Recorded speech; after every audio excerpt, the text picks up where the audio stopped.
오늘 이러한 제목으로 하나님의 말씀을 함께 나눠보고자 합니다. 우리 같이 한번 읽어볼까요? 시작. 네, 하나님을 기억할 때 감사할 수 있습니다. 추수감사절이 돌아온 거죠. 사실 추수감사절, 현대사회를 살아가고 있는 우리에게는요, 별간 그런 감흥이 없는 절기입니다. 왜냐하면 우리가 지금 농경을 짓고 있는 농경사회가 아니기 때문인 거죠. 예전에 우리가 다 농사를 지을 때는 결실을 하면 야, 그래 이것이 하나님의 은혜이다 라고 생각을 하고 우리가 같이 예배하고 기뻐할 수 있었는데, 요즘은 매달 사실 월급이 통장으로 현찰로도 안 받고 통장으로 받잖아요. 근데 또 들어오면 뭐합니까? 또 바로 다 누가 가져나가잖아요. 이러한 삶 속에서 과연 추수감사절기가 얼마나 우리에게 와닿을지. 그리고 이제 제가 우리 교회 부임한 지 한 1년 정도 되지 않았습니까? 그러니까 우리 성도님들의 사정을 다 아는 거예요. 우리 성도님들이 지금 무슨 고민을 하고 있고 어떠한 고민 가운데 있고 어떤 상처가 있는지 다 알고 있으니까 이 예배를 준비하는 것이 개인적으로는 굉장히 부담이 되었습니다. 왜냐하면 감사의 조건들이 없는 거예요. 표면적으로 보면 진짜 우리 성도님들의 삶이 개인적으로 보면 감사는 무슨 지금 불평과 원망과 지금 하나님을 향해서 지금 나의 그 모든 원통함을 다 알아야 하는데, 절개가 되었다라고 감사해야 한다라고 설교를 해야 되는 입장, 우리 성도님들 생각해 보셨습니까? 우리 성도님들도 깝깝하시겠지만 이 앞에서 말씀을 전하는 자도 그렇게 유쾌하지는 않았다라는 거예요. 하지만 그럼에도 불구하고 우리가 왜 이 추수감사절을 지켜야 하는지, 이 절기를 통해서 우리는 무엇을 생각해야 하는지 말씀을 통해 함께 생각해보고 나눠보는 시간이 되었으면 좋겠습니다. 특별히 욥의 고난을 묵상하고 있지 않습니까? 제가 욥기를 이번에 이렇게 말씀을 나누면서 참 저의 삶을 많이 돌아보게 되는 것 같아요. 그러한 가정 가운데 우리는 어떻게 감사를 할 수 있을까?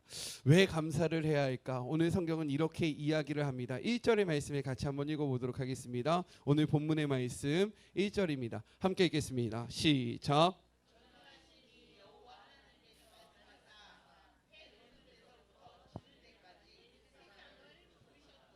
아멘.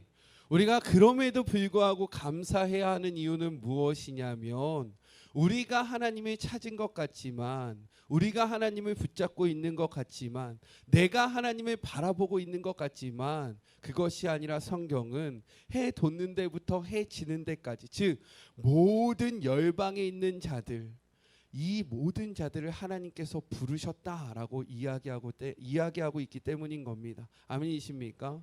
그렇잖아요. 누군가 나를 찾아주면 되게 고맙지 않습니까? 누군가 나를 기억해주면 너무나도 감사하잖아요. 그런데 오늘 말씀을 보니까 하나님은 우리를 잊지 아니하시고 해 돋는 데부터 해 지는 데까지, 즉 우리가 어디에 있든지 무엇을 하든지 어떠한 삶을 살아가고 있든지 상관없이 다 우리에게 찾아와 주셔서 우리를 부르셨다 라고 이야기를 하고 있는 겁니다. 우리 사랑하는 성도님들, 우리가 하나님을 붙잡고 있는 것이 아니라, 내가 하나님을 선택한 것이 아니라 하나님이 우리 성도님들을 선택하셨음을 기억하시기를 소망합니다. 하나님이 우리를 부르셨기 때문에 우리가 이 자리에 나올 수 있다라는 거예요. 우리 2절의 말씀도 같이 한번 보겠습니다. 2절의 말씀입니다. 시작.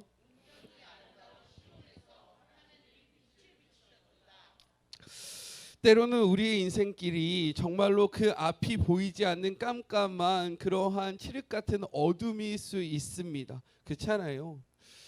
보이지 않는 거죠. 이것만 끝나면 나아질 것 같고, 이것만 끝나면 좋아질 것 같고, 이 고비만 넘으면 정말로 괜찮을 것 같은데, 이 고비를 넘으니까 어떻습니까?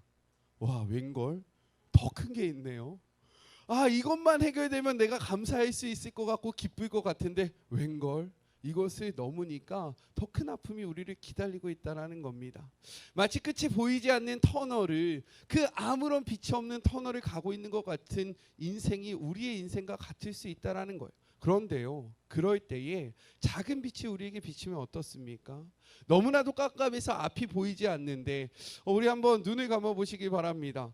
눈을 다 한번 감아 보세요. 그리고 저의 말을 들으면서 한번 생각을 해보십시오. 우리 성도님들이요, 아주 작은 배에 타고 있는 거예요. 깜깜한 밤입니다. 아무것도 보이지 않아요. 원래 밤이면 별도 있고 이러한 것들이 있어서 이 바닷가를 비추는데 그날 밤은요 지금 폭풍우가 불고 있는 겁니다. 근데 나는 바다 한가운데 서 있는 거예요. 비바람이 붑니다. 광풍이 불어요. 내 배가 흔들리고 있습니다. 어디로 가야 될지 알지 못하는데 갑자기 저쪽에서 밝은 빛 하나가 나에게 비춰오는 겁니다. 그러면 어떻습니까? 두려웠던 마음이 희망이 생기지 않습니까? 정말로 깜깜했던 그 마음 속에 내가 저리로 가면 살 수 있겠구나 라는 의지가 생기잖아요. 이렇듯 오늘 본문은 이야기하고 있는 거예요. 이제 눈을 떠주세요. 이것을 비밀로 주무시지 않기를 바랍니다. 네, 이제 눈을 떠주시고요. 오늘 2절의 말씀은 이렇게 이야기하고 있는 거예요. 하나님의 빛이 우리에게 비추었도다. 아멘이십니까? 하나님은요 우리를 비추시고 계신다라는 거예요. 갈 길을 알지 못하는 우리의 인생, 어디로 나가야 할지 모르는 그 인생 가운데 빛을 비춰주면서 너가 이리로 오면 살 수 있다라고 이야기를 해주신다라는 거죠. 그런데 그 앞에 굉장히 좋은 표현이 있습니다. 무엇이라고 이야기합니까? 온전히 아름다운 시온에서. 혹시 우리 성도님들 성지순례를 다녀오신 적 있으십니까? 없으시죠? 우리 다음에 성지순례 같이 한번 갑시다. 제가 원래 올해 성지순례를 가게 예정되어 있었어요. 네, 근데 우리 교회 1호 커플 때문에 제가 성지순례를 못 갔습니다. 제 평생의 소원이 성지순례였거든요. 근데 제 평생의 소원을 누군가가 꺾었어요. 그러면서 제가 이야기했습니다. 니들이 보내줘야 된다. 그랬더니 이야기했어요. 목사님 저희 같이 가요. 그때 이제 소망했습니다. 우리 교회 성도님들과 성지순례를 한번 가야 되겠다. 근데 제가 이 이야기를 왜 하냐면 온전히 아름다운 시온이라고 이야기하지만 실제로 시온은요 그렇게 아름답지 않다라고 이야기합니다. 우리 북한 그 목사님 간증해 주실 때 뭐라고 이야기했습니까? 지금 단풍이 너무 아름답잖아요. 한국에서 설악산이 너무 이쁘다고 이야기하잖아요. 그래서 제가 가봤습니다. 그런데 그분한테는 무엇이라고 이야기해요? 마치 뒷동산에 온 것 같은 느낌이었다. 즉 배울 거 없다라는 거예요. 왜 우리에게는 북한산도 있고 백두산도 있고 모든 것들이 너무나도 아름다운 산들이 있기 때문에 그 설악산 그까짓 거 아무것도 아니야 라는 느낌. 이것을 모르신다면 문제가 있는 거예요. 단위 기도를 안 했다는 것이 증명되기 때문에. 네, 다 알고 계시죠? 이렇게 이야기하는 이유. 시온도 마찬가지입니다. 시온산도 아름답다고 이야기하지만 사실 별 볼 일 없는 게 시온산이었다라는 거예요. 하지만 지금 오늘 성경은 무엇이라고 이야기합니까? 그 시온산이 온전히 아름답다라고 이야기하고 있어요. 왜 그럴까요? 왜 그럴까요? 퀴즈입니다. 시온산이 온전히 아름다울 수 있는 왜 이렇게 이야기할까요? 제가 제 사비로 스벅 커피를 드리겠습니다. 아니면 메가. 네? 오늘따라 왜 이렇게 적극적으로 이야기하세요? 네, 좋은데. 시온은 어디를 의미하냐면 예루살렘 성전이 있는 그 산이 시온산입니다. 예루살렘 성전은 무엇입니까? 예루살렘 성전은 하나님이 임재하시는 곳을 나타내는 거예요.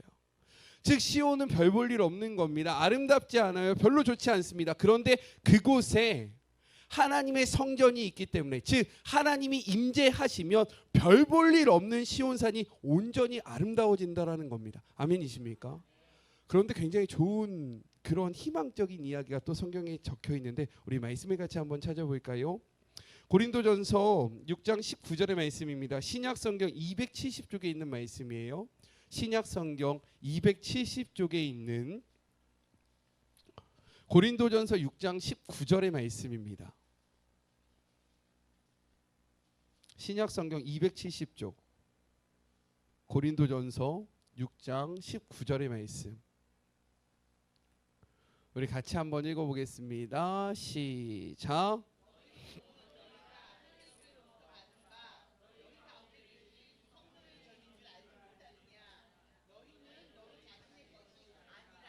아멘. 그 예루살렘 성전은 하나님이 임재하시는 곳이다라고 이야기했잖아요. 근데 그곳에 하나님의 임재가 있을 때 어떻게 됩니까? 보잘것없는 것이 아름다워지는데, 우리 성도님들, 이것이 복음입니다. 뭐냐면 우리 성도님들이 하나님의 성전이라는 거예요. 아멘이십니까? 우리 성도님들은 하나님의 성전이에요. 하나님의 성전이 무엇입니까? 하나님께서 임재하시는 곳입니다. 그렇기 때문에 하나님이 우리의 삶 속에 임재하시면 우리의 인생이 보잘것없을지라도 성경은, 즉 하나님은 우리를 무엇이라고 이야기하시냐면 너의 삶은 온전히 아름답다라고 이야기하신다라는 거예요. 아멘이십니까? 우리가 무엇을 많이 갖고 있고 내가 정말로 높은 것을 취했기 때문에 아름다운 것이 아니라, 내가 하나님의 성전이기 때문에 하나님이 우리 삶에 임재만 하신다면 나의 형편과 나의 상황과 나의 조건과 상관없이 하나님은요, 너가 온전히 아름답다라고 말씀해 주신다라는 거예요. 우리 한번 이렇게 해볼까요? 나는 하나님의 성전입니다. 그래서 나는 아름답습니다. 제가 얼마 전에 청년들하고 MT를 갔었습니다. MT를 갔다가 영등포 타임스퀘어를 이렇게 지나가는데 거기에 명품관이 있었어요. 명품관이 있었는데 청년 몇 명과 지나가면서 이런 얘기를 했었습니다. 청년들이 이런 거예요. 근데 저는 저런 명품이 별로 탐나지가 않더라고요 라고 어떤 청년이 이야기하는 거예요. 우리 성도님들 명품 좋으십니까? 안 좋으십니까? 좋죠. 예, 좋죠. 근데 그 청년이 이렇게 이야기했습니다. 나는 명품이 별로 탐나지 않는다. 그리고 그 옆에 있던 또 다른 청년도 얘기하는 거예요. 저도 그래요 라고 이야기했습니다. 그래서 제가 이렇게 이야기했죠. 야, 나도 그래.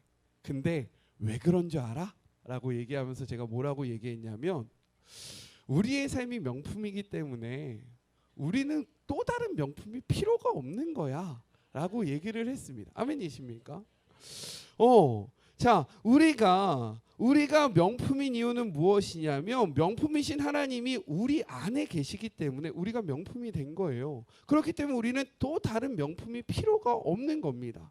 그런데 문제가 생겨요. 어떠한 문제가 생깁니까? 22절 우리 같이 한번 읽어볼까요? 22절의 말씀입니다. 22절 함께 읽겠습니다. 시작.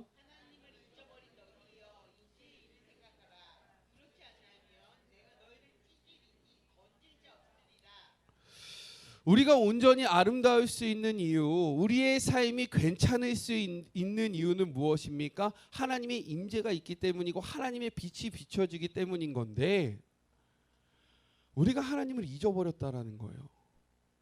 우리가 그 빛을 받지 않는다라는 겁니다. 그러니까 문제가 발생하는 거죠. 이렇게 하나님의 빛이 우리 가운데 비치지 않으면, 우리가 하나님을 잊어버리면 생기는 문제를 성경은 이렇게 이야기합니다. 우리 디모데후서 3장 1절부터 5절까지의 말씀을 찾아보겠습니다. 디모데후서 3장 1절부터 5절, 신약 성경 345쪽에 있는 말씀이에요. 345 신약 성경 345쪽에 있는 디모데후서 3장 1절부터 5절까지의 말씀입니다.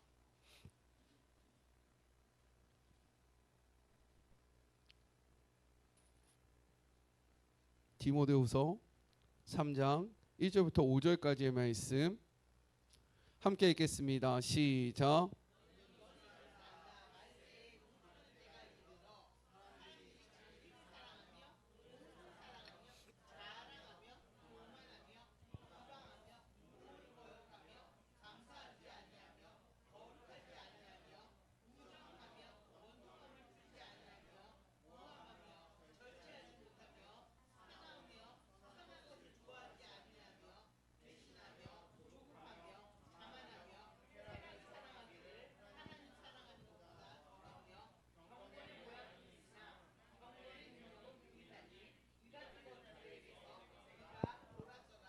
아멘.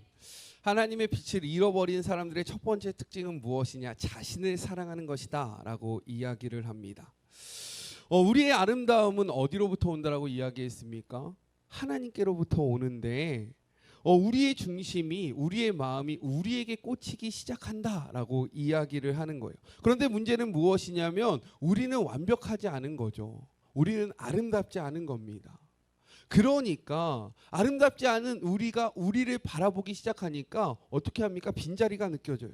이것을 채워야 합니다. 아름답게 해야 돼요. 이 땅에서 우리를 아름답게 할 수 있는 것이 무엇입니까? 바로 돈을 의지하기 시작하는 거예요. 그래서 하나님을 떠난 자라면 자기를 생각하고 그 자기중심적인 생각은 무엇으로 연결되느냐? 돈을 사랑하는 모습으로 연결되어집니다. 왜요? 그 돈을 통해서 나를 꾸미고 싶은 거예요. 나의 빈자리를 채우고 싶은 겁니다. 내가 하지 못하는 것, 내가 아름답게 보이지 않는 것들을 취하면서 내가 아름다워 보이고 싶어 하는 거예요. 그러니까 어떻게 해요? 자랑하기 시작하는 거예요. 나 이렇게 대단한 사람이야. 나 이렇게 괜찮은 사람이야. 나는 이 정도가 되는 거야. 라면서 교만합니다. 비방합니다. 다른 사람들을 낮춰요. 왜요? 다른 사람들을 낮출 때 내가 높아진다라고 생각되어지는 거예요. 이 모든 것들은 내 속이 비어있기 때문에 그렇게 하는 겁니다. 강아지 좋아하십니까? 강아지?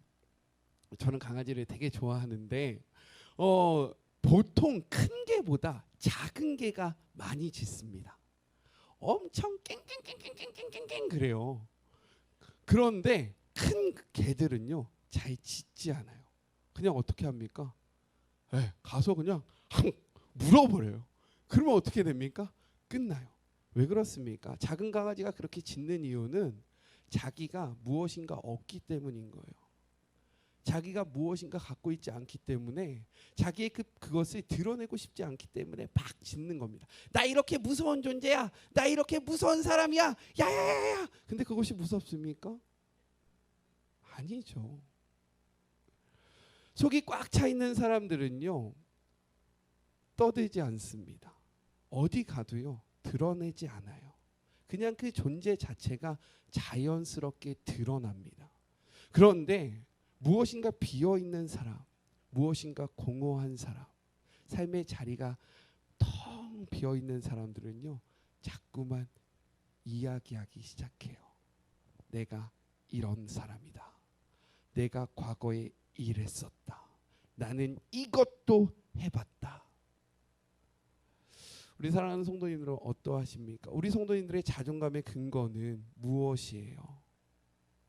그러니까 계속해서 이야기하는 겁니다. 부모를 거역해요. 왜 부모를 거역하는지 아십니까? 온전하지 않기 때문인 거예요. 자존감이 낮고 내가 모르니까 다른 사람을 인정할 수 없는 거죠. 스스로를 존중하지 못하니까 다른 사람도 존중할 수 없는 거예요. 그러니까 부모라 할지라도 그 부모를 존중하지 않는 겁니다. 또 뭐라고 얘기합니까? 절제하지 못한다라고 이야기해요. 절제가 무엇이냐면 통제되는 힘입니다. 이 통제할 수 힘과 자제력이 없는 거예요. 왜요? 우리는 불완전하기 때문인 겁니다.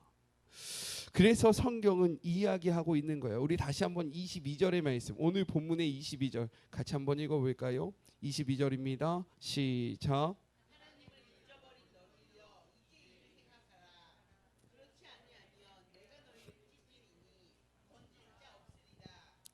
하나님을 잊어버린 너희여 이제는 나를 다시금 생각하라 라고 이야기합니다. 우리를 온전케 해주시는 분, 우리를 완전케 해주시는 분, 우리를 아름답게 해주시는 분을 기억할 때에 우리가 아름다워질 수 있기 때문에, 우리가 온전해질 수 있기 때문에 우리가 그를 기억해야 한다라고 이야기하고 있는 거예요.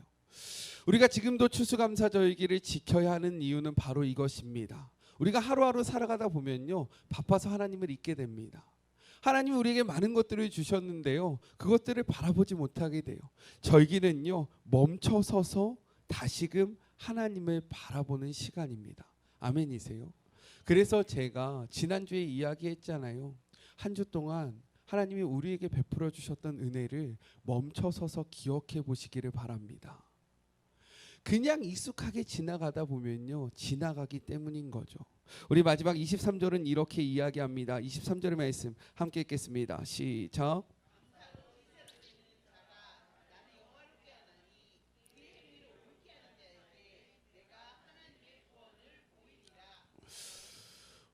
감사로 우리가 이 찬양 되게 많이 부르지 않습니까? 감사로 제사를 드리는 자가 하나님을 영화롭게 한다.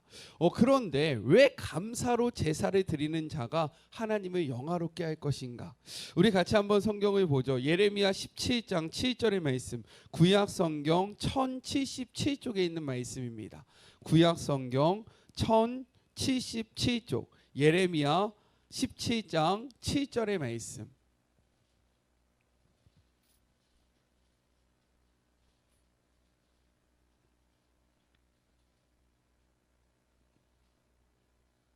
예레미야 17장 7절 구약 성경 1077쪽에 있는 말씀입니다. 함께 읽겠습니다. 시작.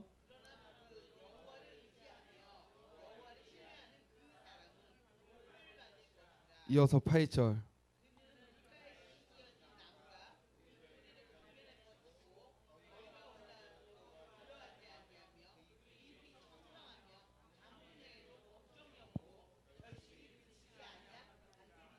아멘. 아까 전에도 이야기하지 않았습니까? 하나님을 없는 자들은 외부적인 요인을 통해서 자신의 만족감을 채우려고 한다는 거죠. 그런데 자, 오늘 말씀을 이 예레미야 말씀 무엇이라고 이야기합니까? 무릇 여호와를 의지하며 여호와를 의뢰하는 그 자는 복을 받는데, 왜냐하면 그는 물가에 심겨진 나무가 그의 뿌리를 강변에 뻗치고 더위가 올지라도 두려워하지 아니하며 그 잎이 청청하며 가무는 애에도 걱정이 없고 결실이 그치지 않다. 즉 그의 뿌리가 강가에 있다라는 거예요. 그러니까 비가 오지 않아도 그는요 두렵지 않은 겁니다. 더위가 와도 괜찮은 거예요. 왜요? 이의 뿌리가 강가에 뻗쳐 있으니까 그 양분을 강가로부터 받는다라는 겁니다. 그렇기 때문에 주변 상황과 주변의 환경과 상관없이 푸르른 열매를 맺을 수 있다라고 이야기해요. 즉 감사는요 무엇이냐면 환경에 지배당하지 않는 속성입니다.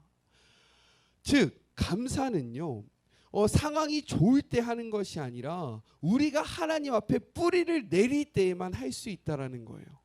우리가 하나님을 바라볼 때 그 빛을 받을 때에만 감사를 할 수 있기 때문에 감사로 하나님 앞에 예배를 드리는 자는 어떠한 자입니까? 계속해서 하나님을 바라보는 자예요. 계속해서 하나님을 의지하는 자입니다. 계속해서 하나님과 동행하는 자예요. 그러니까 그 하나님을 바라보는 때문에, 하나님을 신뢰하기 때문에 감사로 제사를 드리는 자는 하나님을 영화롭게 한다라고 이야기하는 것입니다. 우리 사랑하는 성도 여러분, 그렇기에 감사는요 상황과 형편에 따라서 달라지면 안 되는 겁니다. 다니엘 기도회 때 나왔던 어떤 분인지 생각이 잘 안 나는데 그분이 이렇게 이야기하더라고요. 헐리우드 감독님이 이렇게 이야기했어요. 스티브노 이름까지. 할렐루야. 제 이름은 아시죠? 네, 저의 이름도 기억해 주시기 바랍니다. 네, 스티브노 감독이 이야기하잖아요. 저는 무조건 감사합니다. 상황이 좋아도 감사하고요. 상황이 나빠도 감사해요. 나쁜 상황 속에서 하나님이 원하시는 일이 있으시겠죠. 이 상황 속에서 나를 이끌어 가시는 하나님이 계시니까 나는 그분을 보면서 감사할 수 있습니다. 이렇게 한국말 잘 못하시잖아요. 저랑 되게 잘 어울리지 않습니까? 네, 여기서 웃으시면 안 되는 거예요. 없어요. 네, 이야기하는 거예요. 이렇듯 감사는요 상황과 환경에 지배받는 것이 아닙니다. 아멘이세요? 우리가 그 뿌리를 하나님 앞에만 두면요 우리는 어떠한 환경 속에서도 감사할 수 있는 거예요. 감사하고 계십니까? 진짜요? 다 아는데. 성경에 보면 하박국 선지자가 있었습니다. 하박국 선지자는요 하나님을 향해서 이렇게 이야기했어요. 하나님, 왜 악인은 형통하고 왜 의인은 벌을 받습니까? 하나님, 이 땅에서 왜 악인들은 저렇게 잘 맞고 잘 살고 왜 의인들은 이렇게 고난을 당합니까? 이렇게 불평하던 하박국의 마지막 말이 무엇인 줄 아세요? 그는 이렇게 이야기합니다. 우리 같이 한번 찾아볼까요? 하박국 3장 17절. 구약성경 1305쪽에 있는 말씀입니다. 구약성경 1305쪽 하박국 3장 17절과 18절.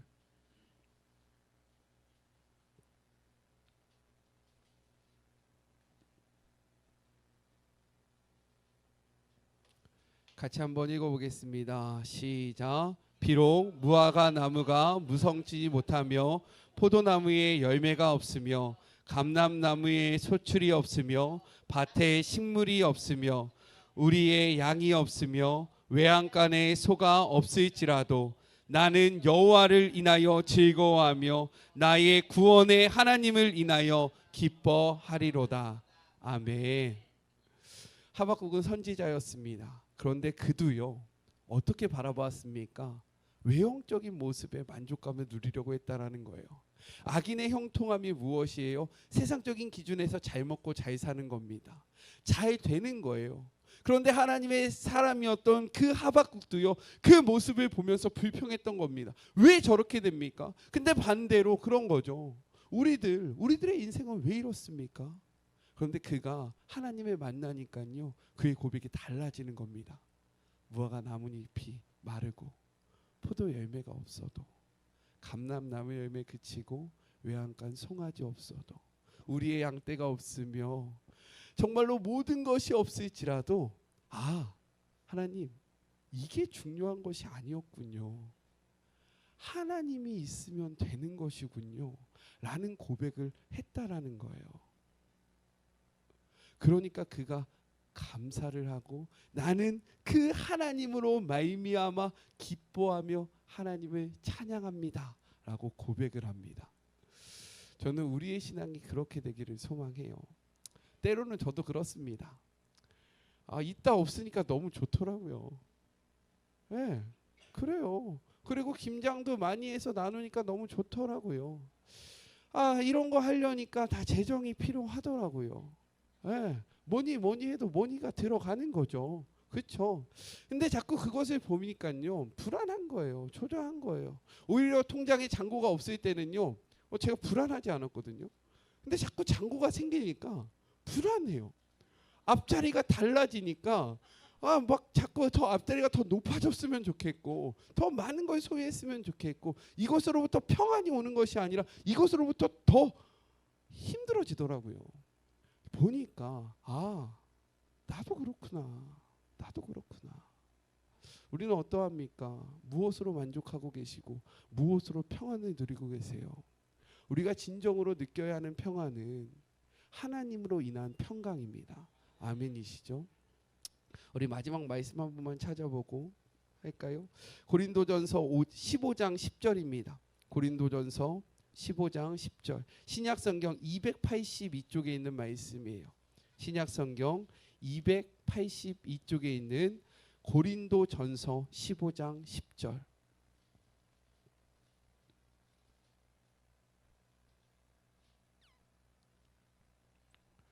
우리 같이 한번 읽어볼까요? 함께 읽겠습니다. 시작.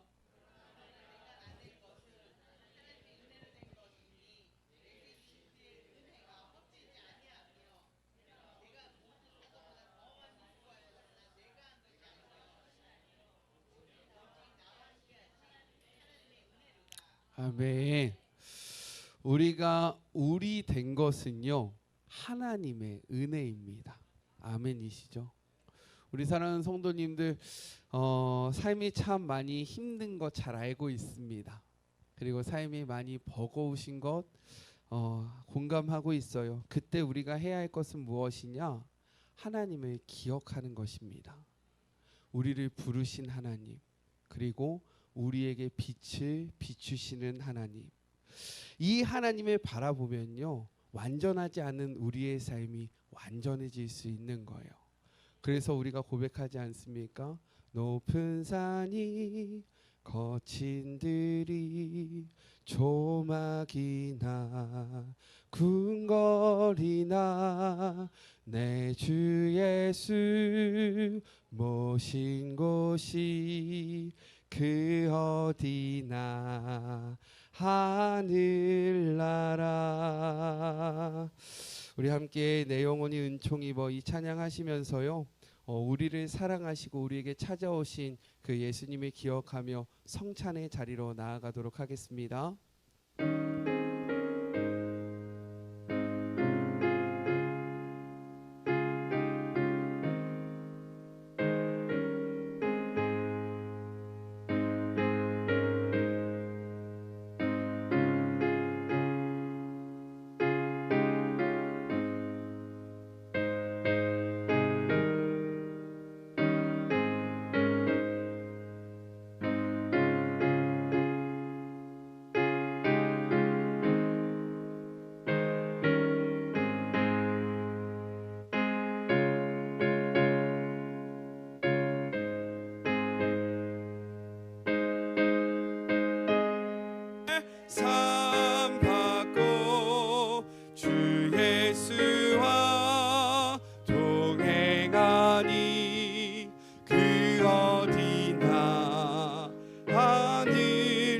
하늘나라 주의 얼굴 뵙기 전에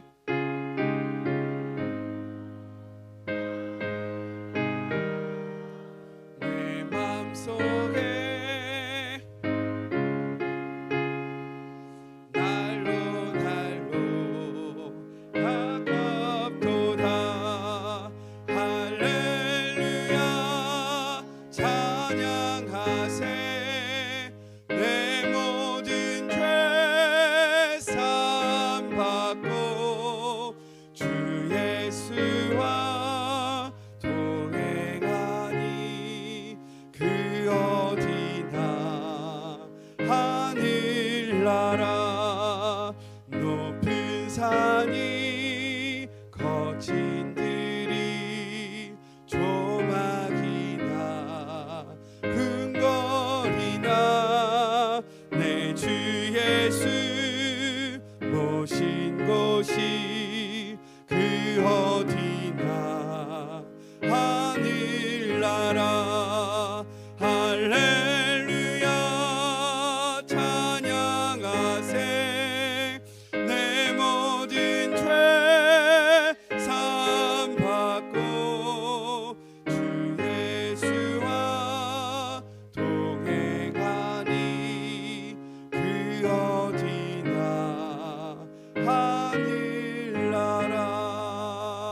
하늘나라. 우리 성찬으로 나가기에 앞서서 하나님께서 말씀하셨습니다. 너희가 거룩하지 않는 몸으로 주의 몸과 주의 피를 나누면 그의 모든 죄악된 것들이 우리에게 도로 돌아온다라고 이야기합니다. 우리 이 시간 하나님의 성찬, 주님의 몸과 주님의 피를 나누기에 앞서서 정결하지 못했던 우리의 모습, 거룩하지 못했던 우리의 삶을 하나님 앞에 고백하며 회개하며 나아가도록 하겠습니다. 함께 기도합니다.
그는 미쁘시고 의로우사 자기의 죄를 고백하는 모든 자들을 정결케 하신다라고 말씀하신 주님, 주님의 성찬에 참여하기에 앞서 우리의 죄악된 모습을 고백하며 기도하오니 우리를 정결케 하여 주시옵소서. 이 시간 우리를 향하여 흘리신 주님의 피와 우리를 향하여 찢기신 주님의 몸을 기억하기를 원합니다. 성찬 속에 함께하여 주시고 성찬을 통하여 우리도 주님과 동행하며 살아가게 하여 주시옵소서. 우리 가운데 계시는 거룩하신 예수님의 이름으로 간절히 기도드립니다. 아멘.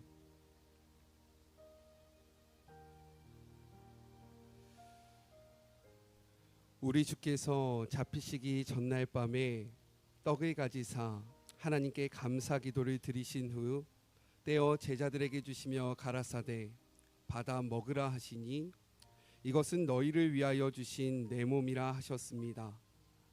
떡이 하나이므로 서로 다른 우리는 한 몸입니다.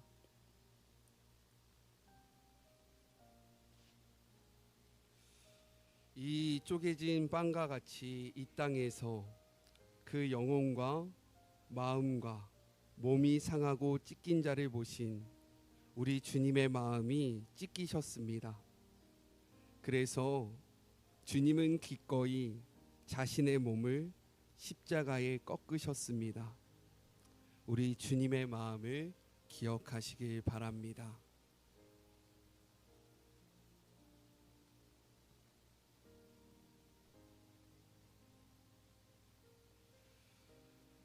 예수께서 잔을 가지사 이르시되 이 잔은 내 피로 세우는 새 언약이니라. 마실 때마다 이것을 행하여 나를 기념하라고 말씀하셨습니다.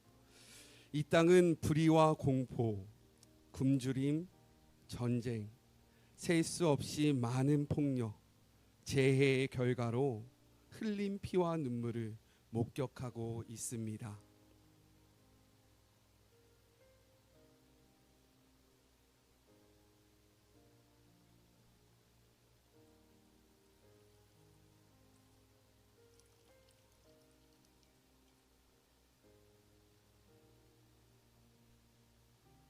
예수 그리스도의 피와 눈물이 이 땅에 흐릅니다. 부서진 피조물을 위한 우리 주님의 피와 눈물을 기억하십시오.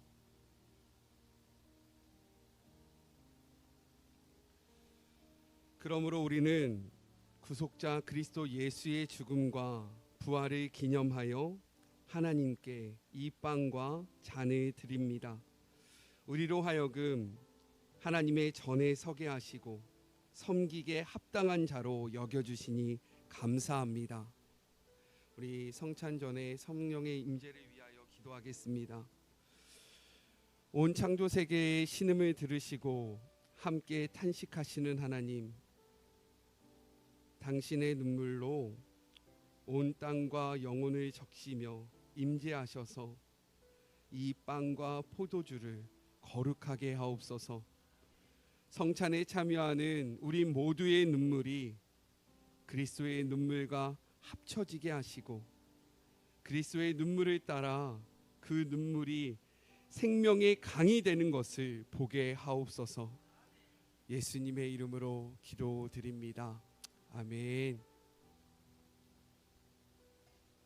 오늘 성찬은 조금 잔과 병을 분배하는 것이 아니라 우리 이쪽 분단부터 한 분씩 나오셔서 잔과 병을 떼도록 하겠습니다. 특별히 그 주로 사용하시는 손이 밑으로 내려가게 하시고요. 사용하지 않는 손을 위로 하셔서 이쪽 손으로 떡을 제가 빵을 드리면 빵을 받으시고 그 다음에 이 포도주에 그 빵을 살짝 적시신 다음에 이 포도주가 흘리지 않도록 밑으로 손으로 받치신 다음에 드시면 됩니다. 그리고 나서 옆에 보면 열매가 있습니다. 이 두 개의 열매를 갖고 가시고 펜을 갖고 가셔서요 자리에 앉으신 다음에 무엇을 하냐, 하나님을 기억하시면서 나의 삶 속에 베풀어 주신 하나님의 은혜를 기록하시면 됩니다. 그리고 이것을 나가실 때 헌금함에 넣어 주시면 이것을 다 모아서 나무에 우리가 함께 감사 열매를 걸어 드리려고 하니까요. 성찬을 하실 때 기도하시고 그리고 성찬 하시기 전에는 앉아서 기도하시다가 한 분씩 나오셔서 우리 분정과 분잔을 하도록 하겠습니다.